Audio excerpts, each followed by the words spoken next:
Well, welcome to another episode of the Top Attorneys of North America podcast. Today we are joined by Jerrold Mayster of Mayster and Chaimson, based in Chicago, Illinois. Mr. Mayster has over 5 decades of legal experience. He is not only a respected attorney, but also a mentor and leader in the Chicagoland legal community. Jerrold, welcome to the show. It's great to have you with us. Thank you. It's good to be here. Thank you.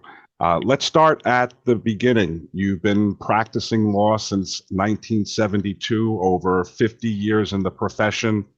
What first inspired you to pursue a career in law?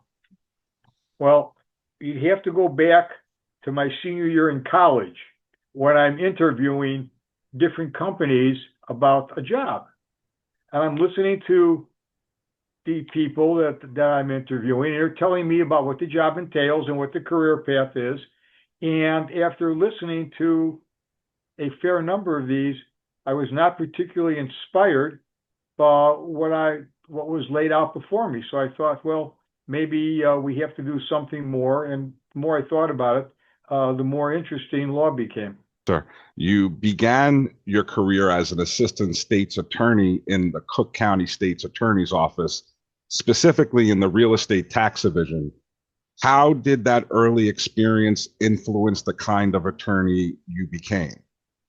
Well, when you go to the state's attorney's office, any public office, they put you where they want you, and you do what you're supposed to do. I was in some different divisions, and the divisions didn't have very particularly inspiring work. But when you're inside something like a state's attorney's office, you see other areas. And I quickly saw that if you wanted to do trial work, for example, which I wanted to do, you have to find an area that did trial work. I didn't want to do criminal law, but I saw that the real estate tax division did what they call valuation trials, which are non-jury trials to establish value for property. So that's the area that I gravitated to and got myself into. Interesting. You also served as chairman of the Chicago Bar Association's State and Municipal Taxation Committee. What were some of the key issues or reforms you focused on during that time? Well, I became involved in the bar association. You start in different areas in taxation, and you attend meetings and meet people and learn a little bit, and you move to areas that you want to. I wanted to get into the real estate tax division, and I did that and became chairman of that committee. And that committee, we propose and review legislation, and that our recommendation or our proposal makes it up to the full committee of the bar association. So they decide whether they want their lobbyists to pursue something or not. Also, when you're involved in these organizations, you meet your peers and you get to discuss legal issues, and you share other information. And we also were successful in obtaining speakers, say from the assessor's office or from the state, to advise us of what they were all about. Excellent. And if we can fast forward to 2004, you co-founded Mayster and Chaimson with Mr. Fred Chaimson. What was your vision when you started the firm? Well, I had known Fred for several years, and we talked and decided that a combination would be good. He had clients, I had clients, and we could represent each other's clients. And there's a lot to be said for concentrating in a given field. And the concentration in the real estate tax field seemed like a very good thing. You concentrate on valuation, you concentrate on the incentives offered to property owners, you concentrate on what properties might be entitled to an exemption. You look at omitted assessments, the ways of contesting them. There's something called tax rate litigation, which is a little off in the weeds, but that's another aspect. And all these different things are part of the taxation field. And Fred and I decided that we could do a pretty good job by combining our efforts and pursuing just that, as opposed to trying to be a general practitioner. Your firm emphasizes accessible and personalized representation. Can you share what that means for your clients and how it sets your practice apart? Sure. Real estate tax, if you're a property owner, is a big expense item, a very large one. So anything you can do to keep a focus on that, or to have someone keep a focus on that for you, is really important. And the focus is important because there are deadlines for filing contests to valuation that are very important in keeping taxes under control. In addition to that, every assessment jurisdiction has requirements and peculiarities in how they want cases presented. They have desired analysis, and they have parameters that they rely on when they do their analysis. If you're in the field and this is what you do, and you represent people, you're familiar with their properties, and you go to these jurisdictions, year after year, you learn these things. That's really important because it means that you can be very efficient for your client. And that's what the combination with Fred, that's what we did. We just focused on it because we could become very efficient. You get a lot more done when you know a field than if you're kind of learning on your client's dime. That's not a good concept for representing people. I know when I look at a case what I should be doing, how I should be analyzing it. Yes, sir. And I know you've chosen to focus exclusively on real estate tax assessment appeals. Why did you decide to specialize in that area, and how does that focus benefit your clients? Well, again, it allows me to be really efficient. I keep track of my deadlines. I know when I have to file my complaints on behalf of my clients. I know when I have to submit my evidence. I know whether the assessment jurisdiction wants to see an appraisal, or if it's an income producing property like an apartment building or a strip center, if they want to see income information, rent rolls, things like that. These are all things that you learn by doing this, and you submit an analysis of the income of property. But it's not just that simple. You just don't say, here it is. You say, here's the income. This is how it came about. Here is a rent roll that shows what the tenants are paying, what the tenants have to pay in terms of a pass-through. That's with being a lease. And this is all really important because you have to craft your argument for the assessing people. You have to give them what you want them to see, and you have to present that in an analysis that takes them to where you want them to end up. And to do that, you have to use their parameters and their analysis. For listeners who may not be familiar, what exactly is a real estate tax assessment appeal, and why should property owners consider filing one? Well, once again, real estate tax is a big expense item. And your real estate tax bill is based primarily on the valuation of property. So it's in your best interest to keep your valuation as low as commercially feasible. You're not going to get it below the market. The market always has a range of values, and you're not going to get it below that range of values, but you want to be consistently at the bottom end of that range of values. And that's why you have to constantly look at taxation, because the assessors make mistakes, the taxation authorities make mistakes. They sometimes inadvertently, I hope, don't follow the laws they're supposed to. And you only catch these things if you pay attention to the valuations year after year. And that's what I do as a professional. Excellent. And I know that the local government has their own budgets, and that's why they do assess the property so that they can collect taxes to cover that budget. Is it true that if you don't grieve your assessment, that the other people that are grieving, that shortfall falls upon the ones that are not grieving? I think that's true. The assessment base is predicated on the value of each individual property. And if one is a little bit lower, then overall, there may be a need to raise other valuations up. But the way it really works, it's not quite that way. Taxing bodies set budgets, okay? And they can control their budgets to a small degree. Their budget with the assessment base produces a tax rate.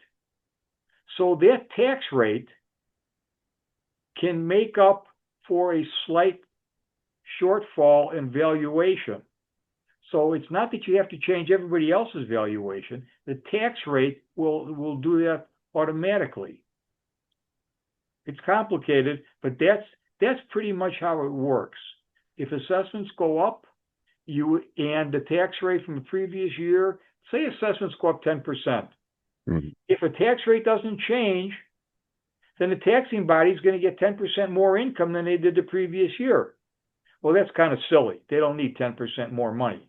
Maybe they need 2% because of inflation or something like that.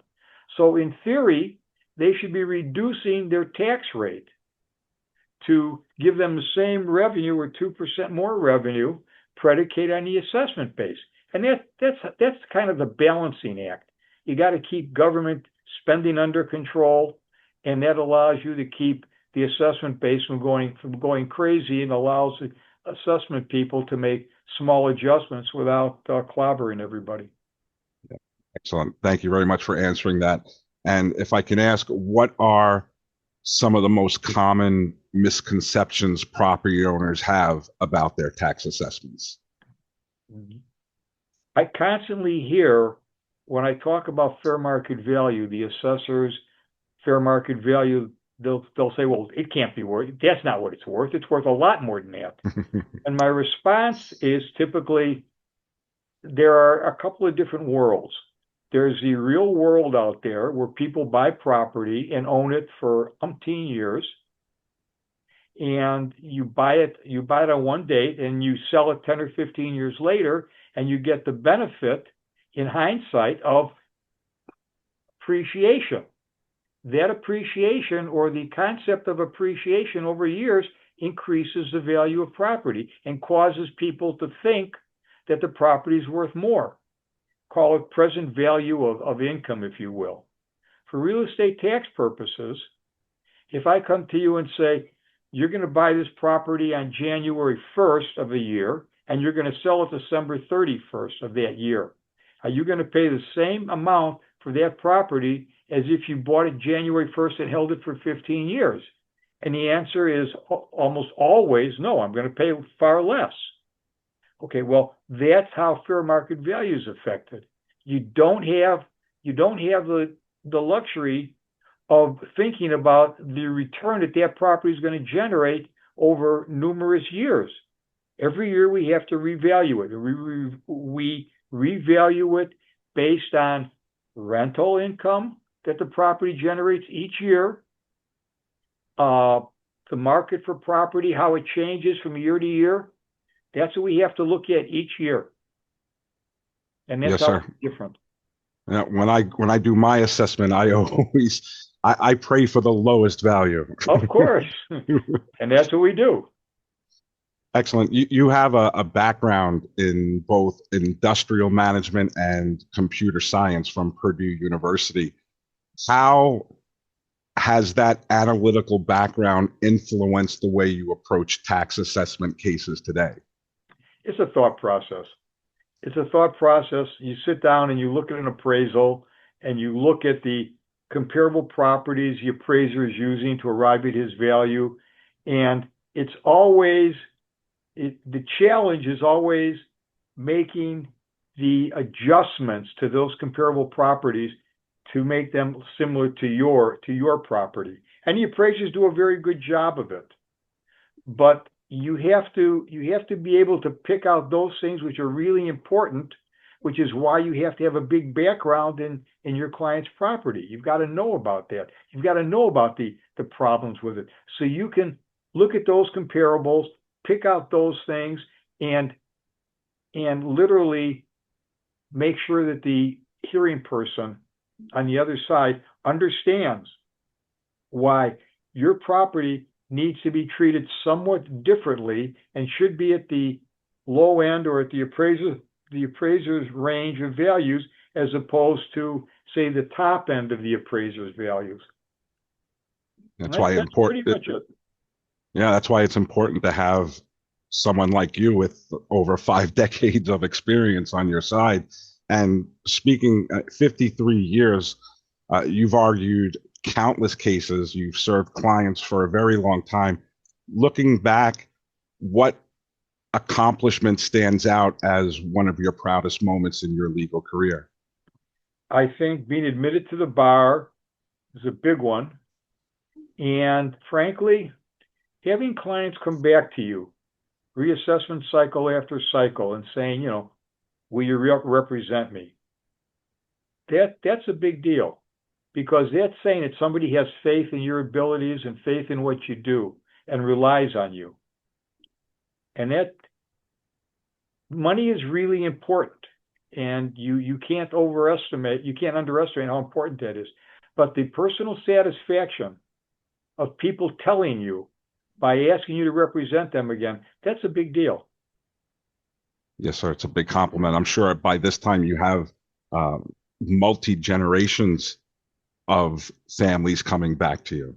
I hope so. For young attorneys interested in real estate tax law or starting their own practice, what advice would you give them? You've got to learn about the property. You've got to read what the assessor says about the property. You've got to read the appraisals and understand what the appraiser says. You've got to understand if there's leases involved. You've got to understand what the leases say in terms of rental. Is it a net rent? Is it a gross rent? Lots of moving parts. What is the tenant responsible for? And it's important to do all these things because, once again, you're trying to differentiate your client's property from other similar properties. Why should you be at a lower rate or a lower valuation than the guy across the street? Because my client's property is different in the following way. And the only way you know that is by concentrating on that. And the other thing that the young man or woman has to understand, you have to keep track of deadlines. If you miss a deadline, the client loses a year. And that's a big deal. They'll cause you to lose clients quickly if you miss a deadline so that they can't appeal their valuation.